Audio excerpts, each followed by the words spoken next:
नमस्कार, आदाब। मैं हूं जास्मिन शर्मा और इस वीडियो में हम खास बात करेंगे मुख्यमंत्री उमर अब्दुल्ला की सरकार को सत्ता में 1 साल होने जा रहा है। कुछ ऐसे वाकया सामने आए हैं जो कहीं ना कहीं मुख्यमंत्री उमर अब्दुल्ला की सरकार के नेतृत्व पर सवाल उठा रहे हैं। हाल ही की घटना देख लीजिए, जहां जल शक्ति विभाग के डेली वेजर्स आंदोलन की चेतावनी दे चुके हैं। आरोप लगा रहे हैं कि उमर अब्दुल्ला सरकार ने उनके साथ जो वादा किया था वो अभी तक पूरा नहीं हो पाया है। दूसरा वाकया उपचुनावों से जुड़ा हुआ है, जहां आगा सईद रूहुल्लाह मेहंदी, जो कि श्रीनगर से सांसद हैं, बडगाम से विधायक रह चुके हैं, अब उपचुनावों से दूरी बनाने का ऐलान कर चुके हैं। ये नेशनल कॉन्फ्रेंस के लिए किसी सेटबैक से कम नहीं है। उनका आरोप है कि मुख्यमंत्री उमर अब्दुल्ला सरकार 1 साल में अपने वादे पूरे नहीं कर पाई, इसलिए क्या मुंह लेकर वो जनता के बीच इन उपचुनावों में वोट मांगने जाएंगे। ये कुछ ऐसे वाकया हैं जो अपने आप में दर्शाने के लिए काफी हैं कि 1 साल का आंकलन उमर सरकार का किस आधार पर किया जाएगा, और इसी पर हम बात करेंगे। लेकिन उससे पहले जिक्र करेंगे एक ऐसी घटना का, एक ऐसी तस्वीर का जो घटी तो जनवरी में थी लेकिन अभी तक चर्चा का विषय है। 13 जनवरी आपको याद होगा, प्रधानमंत्री नरेंद्र मोदी ने सोनमर्ग टनल का उद्घाटन अपने खास अंदाज में किया। काले चश्मे और स्टाइलिश जैकेट में आत्मविश्वास से भरपूर मोदी एक फूलों से सजे खुले वाहन में सवार होकर टनल में दिखे। उनके एक निजी सुरक्षा कर्मी, जो आंशिक रूप से दिख रहे थे, सुरक्षा का पूरा ध्यान रख रहे थे, लेकिन पूरे माहौल में कहीं भी हावी नहीं दिखे। इस कार्यक्रम में किसी मुख्यमंत्री की अनुपस्थिति ने इस क्षेत्र की बदलती राजनीतिक स्थिति को साफ कर दिया।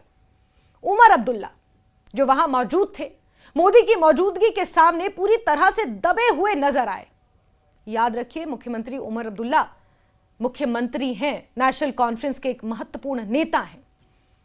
जब प्रधानमंत्री ने 6.5 किलोमीटर लंबे दोनों तरफ चलने वाले इस टनल का रिबन काटा, तब उमर अब्दुल्ला थोड़ी दूर पर खड़े थे, जैसे समारोह के हाशिए पर हों। हालांकि उनकी प्रधानमंत्री, उपराज्यपाल मनोज सिन्हा और केंद्रीय मंत्री नितिन गडकरी के साथ एक संयुक्त फोटो जरूर हुई, जिसमें टनल शानदार पृष्ठभूमि में दिख रही थी। बाद में मोदी ने इंजीनियरों और अधिकारियों से मुलाकात की और परियोजना की तकनीकी पहलुओं पर भी चर्चा हुई, बातचीत हुई। और इसी दौरान उमर अब्दुल्ला किनारे पर खड़े रहे और चर्चा से लगभग कटे हुए नजर आए।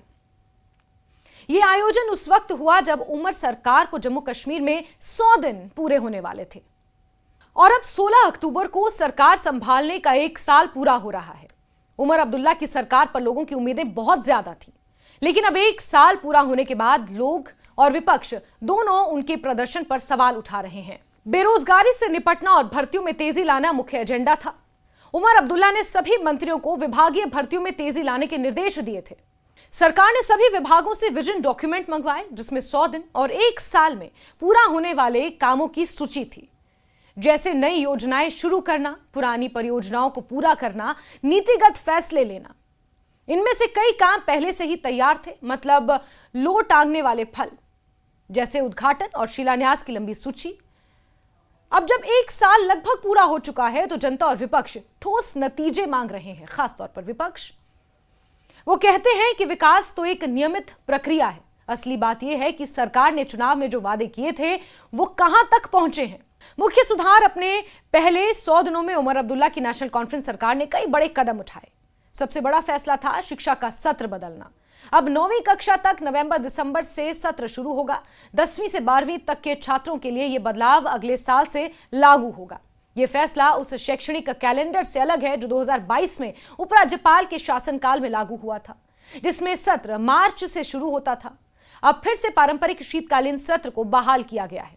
इसके अलावा शिक्षा विभाग में 575 लेक्चरर पदों को मंजूरी दी गई है, जिससे शैक्षणिक ढांचे को मजबूत करने की कोशिशें हुई हैं। पब्लिक सर्विस कमीशन की परीक्षा में ऊपरी उम्र सीमा बढ़ा दी गई है, जिससे युवाओं में खुशी देखी गई। मेडिकल एजुकेशन में डेंटल कॉलेजों के लिए 3 स्तरीय फैकल्टी ढांचा लाया गया। जीएसटी कानून में बदलाव किए गए ताकि वित्तीय प्रक्रियाओं को सरल किया जा सके। ये कुछ ऐसे काम हैं जो मुख्यमंत्री उमर अब्दुल्ला ने सत्ता में आते ही किए। लेकिन अब 1 साल पूरा हो चुका है। जनता और विपक्ष 1 साल का हिसाब मांग रही हैं। सिर्फ जनता और विपक्ष ही नहीं, उमर सरकार के खुद के मंत्री भी, उनके गठबंधन के सहयोगी भी हिसाब मांग रहे हैं, सवाल उठा रहे हैं, जैसे कांग्रेस पार्टी के अब्दुल रहीम राठर और वहीं श्रीनगर से सांसद आगा रूहुल्लाह मेहंदी। इसके अलावा कुछ सरकारी पदों की भर्ती से मौखिक साक्षात्कार को हटाया गया है ताकि पारदर्शिता लाई जा सके। यह शिक्षा के क्षेत्र में कुछ बदलाव किए गए हैं। वहीं अगर सरकारी कर्मचारियों की बात की जाए, पेंशनर्स की बात की जाए, तो उनके लिए भी कुछ हद तक राहत की घोषणाएं की गई हैं। लेकिन धरातल पर कितनी उतरी हैं, इसका नतीजा इस बात से लगाया जा सकता है कि डेली वेजर्स अभी भी परेशान हैं। कुछ ऐसे पेंशनर्स हैं, कर्मचारी हैं, जिनके लंबित डीए बकाया चुकाने की बात कही गई थी। सरकार बनने से पहले महीने में उमर अब्दुल्ला ने पावर मिनिस्टर मनोहर लाल से बातचीत कर 300 मेगावाट अतिरिक्त बिजली जम्मू कश्मीर के लिए सुनिश्चित की थी। यह बिजली सामान्य दर पर मिली, जिससे दोनों क्षेत्रों यानी कि कश्मीर में सर्दियों में और जम्मू में गर्मियों में राहत मिलने की उम्मीद है।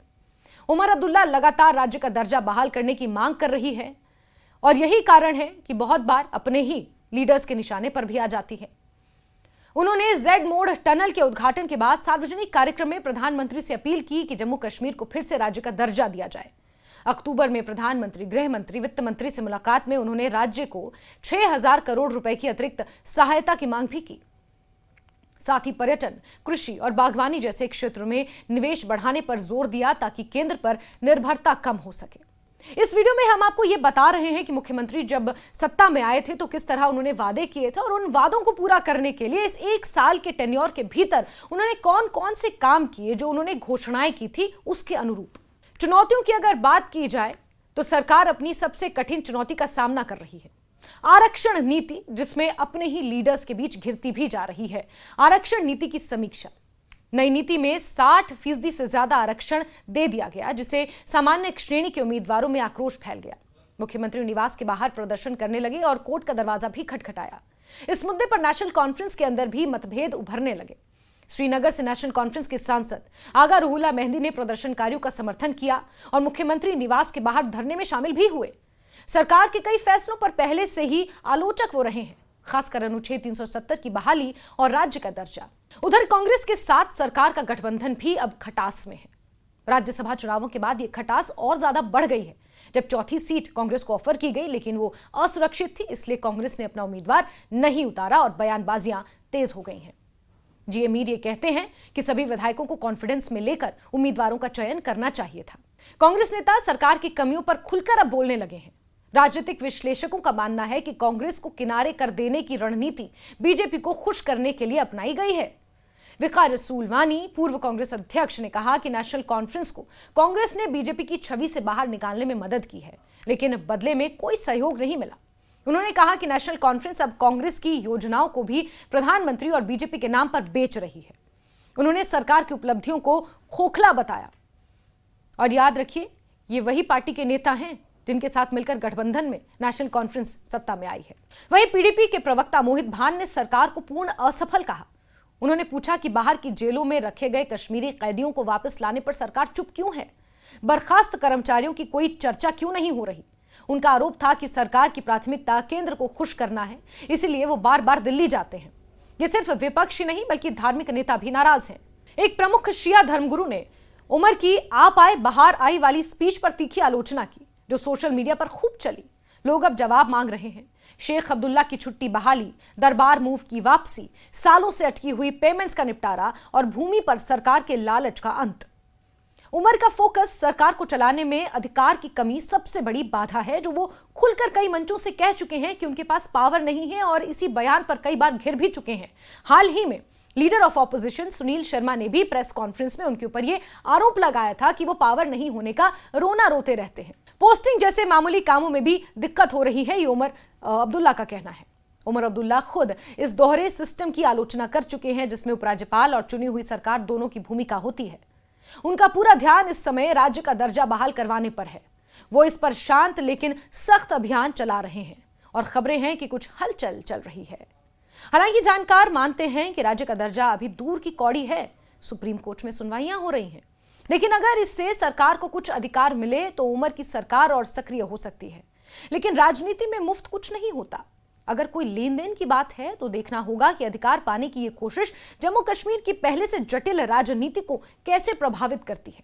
लेकिन इस बीच बड़ी बात यह है कि उमर सरकार को 1 साल पूरा होने जा रहा है बहुत जल्द, और ऐसे में क्या काम उमर सरकार ने किए हैं इसका आकलन किया जा रहा है।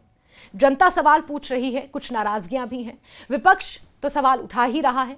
लेकिन इस बीच leader of opposition Sunil Sharma ने प्रेस कॉन्फ्रेंस कर मुख्यमंत्री उमर अब्दुल्ला पर कई सवाल उठाए हैं। अब देखना होगा कि जिस दिन वाकई ये दिन आएगा जब उमर सरकार को सत्ता में आए हुए 1 साल पूरा हो जाएगा, तो नेशनल कॉन्फ्रेंस की तरफ से क्या कुछ किया जाएगा और विपक्ष इसको लेकर क्या सवाल उठाएगा।